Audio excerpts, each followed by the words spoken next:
mac and cheese. Old classic for $1. Kraft mac and cheese deluxe original cheddar. On sale for $3.30. Deluxe. What makes it deluxe? Well, let's find out. Please excuse any background noise that this camera's microphone might pick up. It's been a hot day, so the air conditioning has been kicking off and on, and so has the refrigerator. So at different points in the video, you may or may not hear background noise. So what makes Kraft mac and cheese deluxe better than regular Kraft mac and cheese? Well, I think that really comes down to personal preference. It comes down to opinion.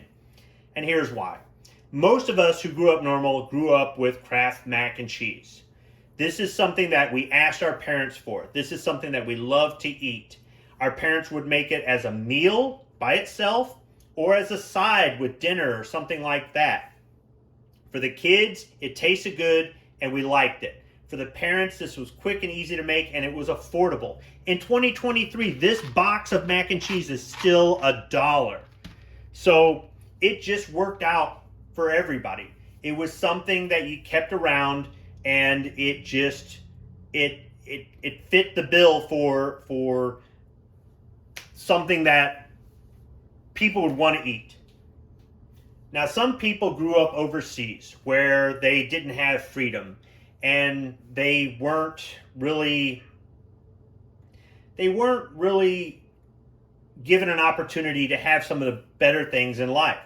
And I think that for them, since they didn't have this, they probably don't like it because of that. They just didn't grow up with it. So it's just not something that they would enjoy. And it's unfortunate for them because they were, you know, so deprived as children. But it's never too late to give it a try. It really is good. And then there are other kids who maybe grew up really poor. I mean, mom was so poor, she couldn't afford to buy Kraft mac and cheese. That's really fucking poor. So she made homemade mac and cheese. And they're used to that taste. A friend of mine asked me if I thought Kraft mac and cheese was better than my wife's mac and cheese. And I told him that I didn't like one better than the other. He took that to mean that my wife can't cook.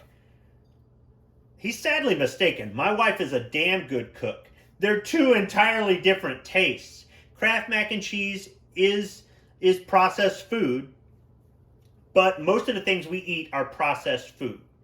My wife's homemade mac and cheese uses macaroni noodles that come in a box.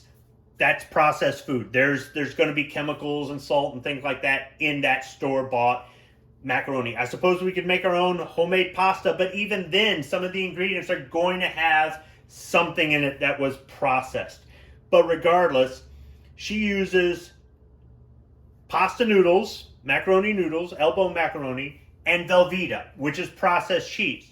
And somebody can say, oh, that Velveeta is no good for you. Okay, well, if you're buying bags of shredded cheese or you're buying blocks of cheese, you're going to the deli and buying cheese, that's all got some sort of chemical in it. It's all processed. If you really want to make mac and cheese with the least amount of processed stuff, you're going to have to grind your own wheat and make your own flour and make your own macaroni noodles, and you're going to have cows or goats for the milk and make your own cheese. Otherwise, there's going to be some level of processed food in there. And maybe that's the thing that's not appealing for some people who don't like Kraft mac and cheese. Maybe in that country they grew up in, they didn't have a lot of processed foods because they were still living in the Stone Age or something. Or maybe because they grew up poor, they made a lot more stuff from scratch, so they're used to a different taste. That's all it really comes down to. So the main difference that I can see between a regular box of Kraft mac and cheese and Kraft mac and cheese deluxe is the cooking instructions. Regular Kraft mac and cheese calls for butter or margarine, milk, and water. Kraft mac and cheese deluxe only calls for water. So there's more processed food in Kraft mac and cheese deluxe. Pretty much what comes in the sauce packet in the deluxe replaces the milk and the butter. Now, price-wise, this is a lot more expensive. So I still think regular Kraft mac and cheese, despite the fact that you need two ingredients that you would ordinarily have at home anyhow. Who doesn't have milk and butter, right? I think that's a better value. But I'm going to go ahead and cook up this deluxe Kraft mac and cheese and see if it tastes just as good as regular Kraft mac and cheese. I really think that for somebody who maybe just wants to make something with less ingredients, this is what might be more appealing to you. But for me, mac and cheese with milk and butter, that's just an American classic. So I'm not going to show each step, but I'll go ahead and read off the instructions from the box. So first off, I've opened up the box and there's macaroni noodles in there, as well as this sauce packet that's really kind of thick. So the first step is to put 8 cups of water in a saucepan. I've put some purified drinking water in there. You could just use tap water, and bring it to a boil. Now it does say to stir in the noodles. It doesn't say to stir it in before it comes to a boil. It doesn't say after it comes to a boil. I really don't think it matters.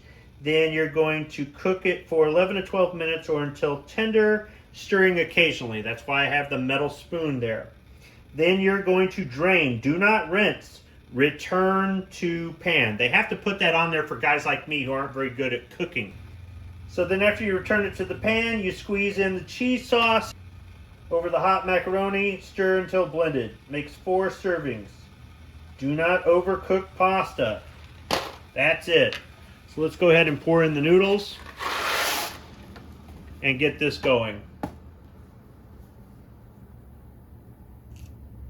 So I cooked the noodles for 11 minutes. I kind of had to bounce between high, 7, medium, and 6, back to 7. But I kept it at a boil and I stirred occasionally. I went ahead and drained them, and now they're back in the pan. I'm going to go ahead and cut the corner of this, I guess you'd call it foil packet. I've moved the pan, or really pot, over to the burner that wasn't running. The noodles are nice and hot, and I should just squeeze this on there. It looks like Cheese Whiz. I mean, it's just a cheddar cheese color.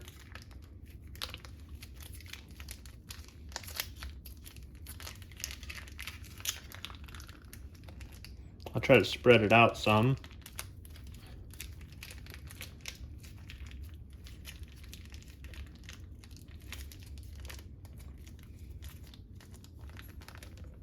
Now, one thing about the regular Kraft mac and cheese is if you want to make it a little bit creamier, you could add a little bit more milk, a little bit more butter.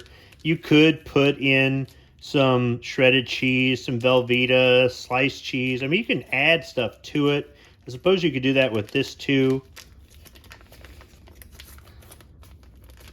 Once again, just like I said before, this really comes down to personal preference. But everything's all in one packet here. There's no butter, there's no milk.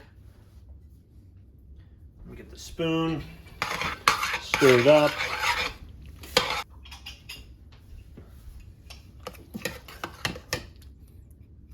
It's creamy, it's a little bit runny, but not too much. Not any more than really normal. Maybe if I added just a little bit too much milk. I'll go ahead and spoon up a bowl here, let it cool for a few, come back, tell you what I think of it. All right, I've given this bowl a couple minutes to cool off. I haven't seasoned it with anything. I'm going to cleanse my palate with this whiskey highball that I made in a video just before I shot this video. I'll include a link to that at the end of this. Let's go ahead and try it out. Steam's still coming off of it as I kind of move it around here with the spoon. But I mean, it looks just like regular mac and cheese. There's the cheese sauce. These are just normal sized elbow macaroni noodles. Smells like Kraft mac and cheese. That kind of artificial cheese smell, but not bad at all.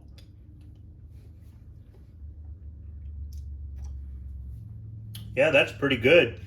I would say just it tastes like mac and cheese that maybe you add a little extra milk or butter to at first bite. A little salty on the back end.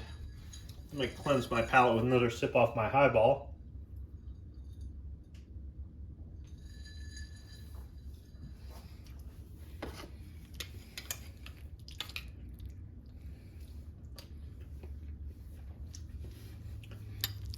Yeah, there's maybe a little bit more sauce here down at the bottom than what I might normally have with regular mac and cheese. Maybe that's why it just seems a little bit creamier. Otherwise, though, this is mac and cheese, real mac and cheese, and there's nothing wrong with it. So if you're just cooking for yourself, if maybe, you know, the milk goes bad in the fridge, you don't keep butter because you don't do a lot of cooking, maybe you do eat a lot of processed foods, you go out to eat, you're a bachelor, that sort of thing, Deluxe Kraft Mac and Cheese might fit the bill. I mean, this whole box made enough for, say, 3 or 4 sides, if I can get it in frame here, 3 or 4 sides if you had company over. I guess you wanted to make this as part of the meal, or if you just wanted to have a standalone meal, this would do it. Okay, so if you were to eat this entire box by yourself, there's about 1,280 calories for the entire box. But here's the thing that I have to watch at my age. For the entire box, it'd be about 3,600 milligrams of sodium, which is like double. It'd be like me eating 2 Hungry Man meals. So the sodium in this will get you. So if your homemade mac and cheese doesn't have any salt in it or has the least amount of salt in it possible, use unsalted butter maybe, and you're really conscious of the amount of cheese you put in it, or where salt lies in the ingredient or sodium in the nutritional information for your cheese, you might be able to make a healthier homemade mac and cheese. But if you want to make a quick meal and you don't want to worry about butter or milk, this will do it. So I'm not really going to be too afraid of the sodium, and I'm going to enjoy this tonight. But I think I'll package up the leftovers for maybe some other time. Thanks for watching.